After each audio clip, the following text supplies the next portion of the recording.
Dayanand online classes में आपका हार्दिक स्वागत है। आज हम कक्षा 10 सामाजिक विज्ञान का 13वां अध्याय पढ़ रहे हैं। 13वां अध्याय का नाम है परिवहन एवं संचार। यानी परिवहन और जो संचार के साधन होते हैं इनके ये होते हैं जो आर्थिक विकास में महत्वपूर्ण सहयोग करते हैं। तो आर्थिक विकास के आधारभूत संरचना को दो भागों में विभाजित किया गया है। एक तो आधारभूत ढांचागत संरचना। आधारभूत ढांचागत संरचना में आते हैं परिवहन, विद्युत, संचार, और दूसरा आता है आधारभूत सामाजिक संरचना। आधारभूत सामाजिक संरचना में मानव संसाधन विकास आता है। अब हम पढ़ते हैं परिवहन। हमारे देश में सतत विकास और सुव्यवस्थित परिवहन प्रणाली भूमिका महत्वपूर्ण निभाती है। यानी देश के सही तरीके से विकास या देश के लगातार विकास करने में एक सुव्यवस्थित परिवहन प्रणाली होती है, उनकी महत्वपूर्ण भूमिका होती है। जो परिवहन होता है वो आर्थिक और औद्योगिक विकास में परिवहन का महत्वपूर्ण योगदान रहता है। अब परिवहन के साधनों को अनेक प्रकारों में बांटे गए हैं। परिवहन के साधन होते हैं, एक तो स्थल परिवहन होता है, और दूसरे जल परिवहन होते हैं, तीसरे वायु परिवहन होते हैं। स्थल परिवहन में सड़क परिवहन, रेल परिवहन, पाइपलाइन परिवहन होते हैं, और जल परिवहन में आंतरिक जल परिवहन, समुद्री जल परिवहन होते हैं। वायु परिवहन में होते हैं वायु परिवहन में होते हैं घरेलू विमान सेवा, और दूसरा होता है अंतर्राष्ट्रीय विमान सेवा। यानी ये सारे होते हैं परिवहन के साधन आते हैं। इन परिवहन के साधन में स्थल परिवहन पहला है, और स्थल परिवहन में सड़क परिवहन, रेल परिवहन और पाइपलाइन परिवहन आते हैं। अब हम पहला पढ़ते हैं स्थल परिवहन। स्थल परिवहन यानी भू क्षेत्र के ऊपर वस्तुओं और सेवाओं का एक स्थान से दूसरे स्थान तक ले जाने वाला जो साधन होता है वो परिवहन में आते हैं।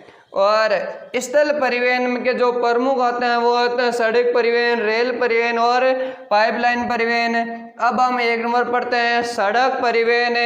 भारत में 3.3 लाख किलोमीटर तक राज्यों में सड़कों का एक विशाल जाल बिछा हुआ है। यानी भारत में 3.3 लाख किलोमीटर तक क्षेत्र पे है जहाँ पर सड़कों का जाल बिछा हुआ है, जहाँ इतने जाल बिछा है। और विश्व में सड़कों का दूसरा स्थान आता है भारत का। यानी भारत में विश्व में सर्वाधिक दूसरे नंबर पर सड़कें बनी हुई है। और ये सड़क परिवहन रहता है। इस सड़क परिवहन के द्वारा 65% माल ढोया जाता है, और इस सड़क परिवहन से 80% यातायात होता है, यात्रियों के द्वारा यातायात किया जाता है। सड़क परिवहन ने भारत में सामाजिक और आर्थिक विकास में महत्वपूर्ण भूमिका निभाई है। या सड़क परिवहन के द्वारा भारत में आर्थिक और सामाजिक विकास सर्वाधिक हुआ है। इस सड़क परिवहन के द्वारा कम एवं मध्यम दूरी करने वाले के लिए यातायात का सर्वाधिक सुगम और सस्ता यात्रा का साधन माना गया सड़क परिवहन को। यानी कम और मध्यम दूरी तय करने के लिए सड़क परिवहन सुगम व सस्ता उपयोगी है। और सड़कों को भारत में अनेक प्रकार की सड़कें हैं। सड़कों में राष्ट्रीय राजमार्ग है, राज्य राजमार्ग है, जिला मुख्य सड़कें हैं, ग्रामीण सड़कें हैं, आदि प्रकार की सड़कें हैं जो सड़क परिवहन में आती है। अब रेल परिवहन की उपेक्षा सड़क परिवहन की बढ़ती महत्ता, यानी रेल परिवहन के से ज़्यादा तो सड़क परिवहन की महत्वता अधिक बढ़ता है। और सड़क परिवहन की महत्वता अधिक बढ़ने के कारण पहला है रेलवे लाइन की उपेक्षा सड़कों की लागतें होती है वो कम होती है। यानी रेलवे लाइन बिछाने की उपेक्षा सड़क बनाने में कम लागत होती है। दूसरा सड़क परिवहन का महत्वता ज़्यादा होने के कारण यानी उबड़ खाबड़ वाले क्षेत्रों में भी सड़क परिवहन या सड़कें बने जाती हैं, और सड़कें बनाने से वहाँ पर व्यापार किया जाता है। या यात्राएं की जाती है। और तीसरा है अधिक ढाल वाले क्षेत्र या पहाड़ी वाले क्षेत्रों में भी सड़कों के निर्मित किया गया है। और अधिक पहाड़ी ढाल या पहाड़ी क्षेत्रों में सड़कें का निर्मित करने के कारण यानी जो एक दूसरे जगह से क्या होता है यातायात अधिक होता है। रेल की उपेक्षा यानी सड़क परिवहन अधिक महत्व होता है। और ये सड़क होती है ये घर घर सेवाएं उपलब्ध कराती है ना। सड़कें होती है जो हर गांव हर शहर को क्या करती है जोड़ने के काम है कि भारत में सड़कों की सक्षमता के आधार पर निम्न वर्गों में सड़कों को बांटा गया है। और इनमें पहला है स्वर्णिम चतुर्भुज महाराज मार्ग। स्वर्णिम चतुर्भुज मार्ग में आते हैं यानी भारत सरकार ने या केंद्र के भारत के 4 बड़े महानगरों को जोड़ा गया है स्वर्णिम चतुर्भुज मार्ग में। और भारत के 4 बड़े नगर महानगर दिल्ली, कोलकाता, चेन्नई, मुंबई और इन चारों महानगरों को जोड़ने वाली जो मुख्य राजमार्ग है उनका नाम है स्वर्णिम चतुर्भुज महाराज मार्ग में आते हैं। और इन चारों को यानी दिल्ली, कोलकाता, मुंबई, चेन्नई को जोड़ने वाली जो 6 लेन वाली सड़क है उनका नाम है स्वर्णिम चतुर्भुज महाराज मार्ग है। और इस राजमार्ग यानी स्वर्णिम चतुर्भुज राजमार्ग का उद्देश्य भारत के महानगरों के बीच में दूरी कम है और परिवहन समय में कम समय करने के लिए इन स्वर्णिम चतुर्भुज मार्ग का निर्माण किया था, सड़क बनाए थे। और ये स्वर्णिम चतुर्भुज मार्ग है और इसमें भारत में राष्ट्रीय राजमार्ग प्राधिकरण के अधिकार क्षेत्र में है। यानी स्वर्णिम चतुर्भुज मार्ग है इन पर किसका अधिकार है या राष्ट्रीय राजमार्ग प्राधिकरण के अधिकार के क्षेत्र में है। यानी रख रखाव का कार्य आते हैं। तो भारत में सड़कों की सक्षमता के आधार पर पहला तथा स्वर्णिम चतुर्भुज मार्ग है। दूसरा है राष्ट्रीय राजमार्ग। राष्ट्रीय राजमार्गों के द्वारा देश के दूरस्थ भागों को जोड़ा गया है। राष्ट्रीय राजमार्गों के द्वारा दूरस्थ इलाकों को जोड़ा गया था और ये प्राथमिक सड़क तंत्र में आते हैं राष्ट्रीय राजमार्ग। इन राष्ट्रीय राजमार्गों का निर्माण और रखरखाव केंद्रीय लोक निर्माण या सीपीडब्ल्यूडी के अधिकार में आते हैं। राष्ट्रीय राजमार्ग के निर्माण और रखरखाव केंद्रीय लोक निर्माण या सीपीडब्ल्यूडी के अंतर्गत अधिकार के क्षेत्र में आते हैं। और ये इसी तरह से राष्ट्रीय राजमार्ग एक इतिहास में प्रसिद्ध है राजा है शेरशाह सूरी। शेरशाह सूरी ने एक ग्रैंड ट्रंक रोड का निर्माण किया था। तो दिल्ली से अमृतसर के बीच में एक ऐतिहासिक सड़क का निर्माण करवाया था शेरशाह सूरी ने, उसका नाम था ग्रैंड ट्रंक रोड। और ये वर्तमान में राष्ट्रीय राजमार्ग संख्या 1 के नाम से जाने जाते हैं। ग्रैंड ट्रंक रोड का निर्माण किसने कराया था? शेरशाह सूरी ने करवाया था। ये एक इतिहास में प्रसिद्ध शासक आता है। राजस्थान में राष्ट्रीय राजमार्ग संख्या 8 है। राजस्थान से होकर के गुणता है राष्ट्रीय राजमार्ग 8 है जो राजस्थान से होकर के गुजरता है। राष्ट्रीय राजमार्ग नेशनल रोड होती है 8 है। राष्ट्रीय राजमार्ग संख्या 8 होती है जो भारत में सबसे व्यस्त में राजस्थान में सबसे व्यस्त एवं महत्वपूर्ण राजमार्ग माना गया। राजस्थान का सबसे व्यस्त और महत्वपूर्ण राजमार्ग NH 8 या नेशनल राजमार्ग राष्ट्रीय राजमार्ग 8 है। और ये राष्ट्रीय राजमार्ग 8 है, ये दिल्ली से होते हुए जयपुर, अजमेर, उदयपुर से होते हुए मुंबई तक जाता है। यानी राष्ट्रीय राजमार्ग संख्या 8 है जो दिल्ली से मुंबई तक जाते हैं और राजस्थान में जयपुर, अजमेर, उदयपुर से होते हुए गुजरता है। राष्ट्रीय राजमार्ग संख्या 8 है। राष्ट्रीय राजमार्ग संख्या 8 की राजस्थान में लंबाई 685 किलोमीटर है।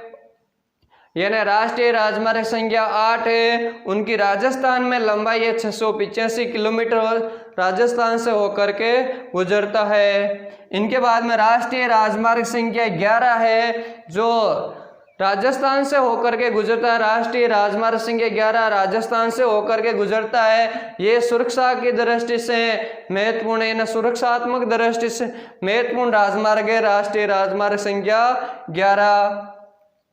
राष्ट्रीय राजमार्ग संख्या 11 है, ये आगरा से रवाना होते हुए भरतपुर, दौसा, जयपुर, सीकर, बीकानेर तक जाते हैं। तो राजस्थान का सुरक्षात्मक दृष्टि से सबसे महत्वपूर्ण राजमार्ग है NH 11 और राजस्थान का सबसे व्यस्त राजमार्ग है NH 8 या राष्ट्रीय राजमार्ग संख्या 8 है।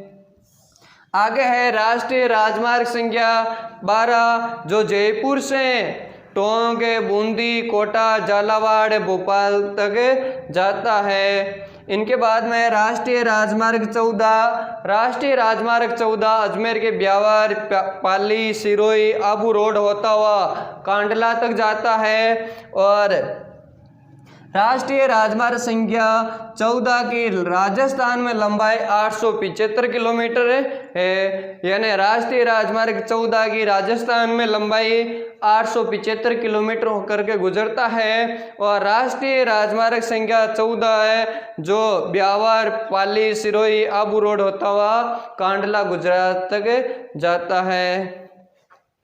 आगे है राष्ट्रीय राजमार्ग संख्या 3 है जो राजस्थान में 28 किलोमीटर गुजरता है। राष्ट्रीय राजमार्ग जो 3 है या NH 3 है, ये राजस्थान में केवल 28 किलोमीटर चलता है, सड़कों का निर्माण किया गया राष्ट्रीय राजमार्ग। ये राष्ट्रीय राजमार्ग संख्या 3 है, ये धौलपुर जिले से होकर के गुजरता है। इनके बाद में आता है राजस्थान में स्वर्णिम चतुर्भुज योजना के अंतर्गत NH 8 था। उस NH 8 में जयपुर से अजमेर के बीच में 6 लाइन में परिवर्तन किया गया था। यानी NH 8 है वो अजमेर और जयपुर के बीच में ये लेन है, वो 6 लाइन बनाई गई सड़कें है। आगे राष्ट्रीय राजमार्ग के आगे आते हैं राज्य राजमार्ग, यानी राज्य के भीतर वे सड़कें जो राज्य की राजधानी, महत्वपूर्ण राजधानी के शहरों से और कस्बों से या जिला मुख्यालयों को आपस में जोड़ने वाले या राष्ट्रीय राजमार्गों को जोड़ने वाले या पड़ोसी राज्यों के जुड़ने वाले जो मुख्य राजमार्ग उनको जोड़ती है, तो उसे कहते हैं राज्य राजमार्ग। राज्य राजमार्ग ने अपने राज्य की राजधानी उन राजधानी मुख्यालय को अन्य जिलों से या राजधानी के राज्य में गुजरने वाले अन्य जो राष्ट्रीय राजमार्ग है उन राजमार्गों को जोड़ने के लिए या पड़ोसी राज्य हैं तो उस पड़ोसी राज्य के मुख्य राजमार्गों को जोड़ने वाली सड़कें कहलाती है राज्य राजमार्ग सड़कें। राज्य राजमार्ग सड़कों के व्यवस्था और दायित्व का कार्य राज्य के सार्वजनिक निर्माण विभाग यानी PWD का होता है। यानी राज्य के जो राज्य राजमार्ग होता है उसकी व्यवस्था और दायित्व का निर्माण PWD या राज्य के सार्वजनिक निर्माण विभाग का होता है। देश में राज्य राजमार्गों की कुल लंबाई 1,31,899 किलोमीटर है और राजस्थान में कुछ मुख्य राजमार्गों को मेगा हाईवे प्रोजेक्ट से जोड़कर 2 लेन से 4 लेन सड़कों में परिवर्तन किया गया है। यानी इन राज्य में कुछ ऐसे राजमार्ग हैं, उन राजमार्गों को मेगा हाईवे प्रोजेक्ट से जोड़कर 2 लाइन सड़कों से 4 लाइन सड़कों में परिवर्तन किया है। वर्तमान में मेगा हाईवे तथा राजमार्ग का निर्माण और उसकी देखरेख का कार्य होता है वो एक अनुबंध के आधार पर किया जाता है। अनुबंध के आधार मतलब है मार्गों में चलने वाले जो वाहन होते हैं वो वाहन चलते समय उन वाहनों से शुल्क वसूली जाती है, यानी टोल नाके पर उसे शुल्क वसूली जाती है। यानी राज्य राजमार्गों पर जगह जगह टोल टैक्स लगाया गया है। और इस टोल टैक्स से सरकारी वाहन है, एम्बुलेंस है और कृषि वाहन है, सैनिक वाहन है, दुपहिए वाहन को टोल टैक्स ये कर से मुक्त रखा गया है। इनके बाद में राज्य राजमार्ग के बाद में है मुख्य जिला सड़कें, यानी मुख्य जिला सड़कें हैं जो जिले के विभिन्न तहसीलों, मुख्य नगरों और औद्योगिक क्षेत्रों को जिला मुख्यालय से जोड़ने वाली सड़कों को जिला मुख्य सड़कें कहते हैं या मुख्य जिला सड़कें कहते हैं, जो एक जिले के विभिन्न तहसीलों के और जिले के प्रमुख नगरों को और जिले में जितने जो औद्योगिक क्षेत्र है उन सभी क्षेत्रों को सड़कों से जोड़ने वाला जो मुख्यालय, उन्हें सड़कों से जोड़ने वाले मुख्यालय सड़कें हैं जो मुख्य जिला सड़कें कहलाती है। अब इनके बाद में अन्य सड़कें। अन्य सड़कों में वे सड़कें आती है जो ग्रामीण क्षेत्रों को शहरी क्षेत्रों से जोड़ती है, यानी ऐसी कई सड़कें हैं जो ग्रामीण क्षेत्रों को शहरी क्षेत्र से जोड़ती है। और इसी तरह से प्रधानमंत्री ग्राम सड़क योजना के तहत गाँव में सड़कों का विकास किया गया है। प्रधानमंत्री ग्राम सड़कों का ये जो योजना है, ये योजना 25 दिसंबर 2000 को योजना घोषित की और 25 दिसंबर 2000 को प्रधानमंत्री ग्राम सड़क योजना के तहत सभी गाँवों के जो एक मुख्य सड़क को क्या किया था, निर्माण किया था या जोड़ा गया था। और इस जो प्रधानमंत्री ग्राम सड़क योजना का लक्ष्य देश के प्रत्येक गांव को प्रमुख शहरों को एक पक्की सड़कों के द्वारा क्या किया गया था, जोड़ा गया था। और इस योजना के तहत 1991 की जो जनगणना थी, उस 1991 की जनगणना के अनुसार 1000 आबादी वाले जो गांव थे उन गांवों को 2003 तक प्रधानमंत्री ग्राम सड़क योजना के तहत सड़कों से जोड़ दिया गया था।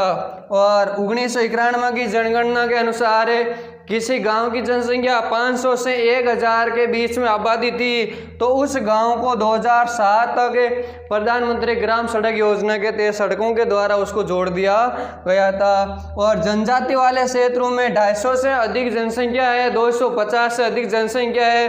अधिक जनसंख्या वाले जो गांव है उन गांवों में क्या कर दिया था, सड़कों से जोड़ दिया गया था।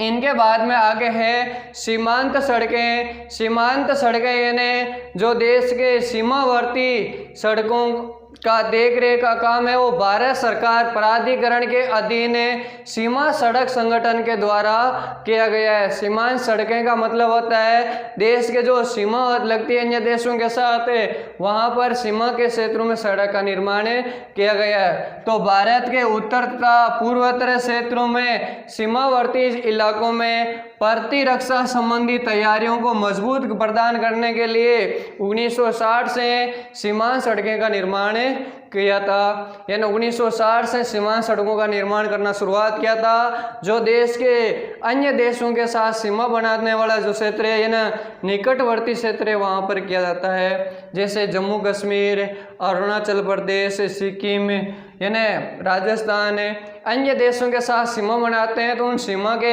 आसपास यानी जो सड़कें बनाई उन्हें सीमांत सड़कों के नाम से, ताकि हमारे देश की प्रतिरक्षा या रक्षा के लिए संबंध में तैयारियां मजबूत करने के लिए। आगे है राजस्थान रोड विजन 2025। यानी राजस्थान में सड़क तंत्र का विकास करने के लिए एक दीर्घावधि योजना तैयार की थी। इस योजना के तहत यानी 2025 तक राजस्थान को एक सड़कों का जाल बिछा करके या पक्की सड़कों के द्वारा राजस्थान का विकास करने के लिए। और इस रोड विजन के तहत राजस्थान रोड विजन के तहत धार्मिक महत्व के स्थानों को आपस में जो सड़कों के द्वारा जोड़ना, पर्यटन स्थलों को सड़कों के द्वारा जोड़ना, खनन तथा औद्योगिक क्षेत्रों के लिए सड़कें विकसित करना का काम किया गया था। यानी एक योजना तैयार की गई थी राजस्थान रोड विजन 2025। अब इनके बाद में है पाइपलाइन परिवहन। पाइपलाइन परिवहन का जो उपयोग है तो पहले तो शहरों और उद्योगों के क्षेत्र में पानी के लिए किया जाता है और इन पाइपलाइनों का उपयोग शहरों गांव में उद्योगों में पानी के लिए किया जाता है। और वर्तमान में इन पाइपलाइन परियोजना के द्वारा कच्चा तेल, पेट्रोल उत्पादन, तेल से प्राप्त प्राकृतिक तथा गैस शोधनशालाओं में, उर्वरक कारखानों में, बड़े ताप विद्युत घरों तक पहुंचने में किया जाता है। और ठोस तथा गलनीय पदार्थों को तरल अवस्था में परिवर्तन कर ठोस तथा गलनीय पदार्थों को तरल अवस्था में परिवर्तन करके इन पाइपलाइनों के द्वारा एक स्थान से दूसरे स्थान तक ले जाया जाता है। और देश में पाइपलाइन परिवहन के 3 जाल बिछाए गए हैं। पहला है ऊपरी असम के तेल क्षेत्र से, यानी असम के ऊपरी क्षेत्र से तेल क्षेत्रों से गुवाहाटी, बैरोनी व इलाहाबाद के रास्ते से होते हुए कानपुर तक की गई है। और इस ऊपरी असम के तेल क्षेत्र की एक अन्य शाखा है, एक शाखा बैरोनी से राजवद होकर हल्दिया तक पहुंचाई गई है और दूसरी शाखा है जो राजवद से मोरीग्राम तक गुवाहाटी से सिलगुड़ी तक पहुंचाई गई है। और दूसरा पाइपलाइन जाल है जो गुजरात में सालवा से विरमगांव, मथुरा, दिल्ली, सोनीपत के रास्ते होते हुए पंजाब में जालंधर तक पाइपलाइन का पहुंचाया गया है। और तीसरी जो पाइपलाइन का जाल है गैस पाइपलाइन गुजरात में जो हजीरा को जगदीशपुर से मिलाती है, हजीरा को जगदीशपुर से मिलाती है, यानी गैस पाइपलाइन है जो गुजरात में है, हजीरा को जगदीशपुर यानी उत्तर प्रदेश से मिलाती है। और ये मध्य प्रदेश की विजयपुर के रास्ते से होकर के गुजरती है, मध्य प्रदेश के विजयपुर रास्ते से होकर गुजरती है।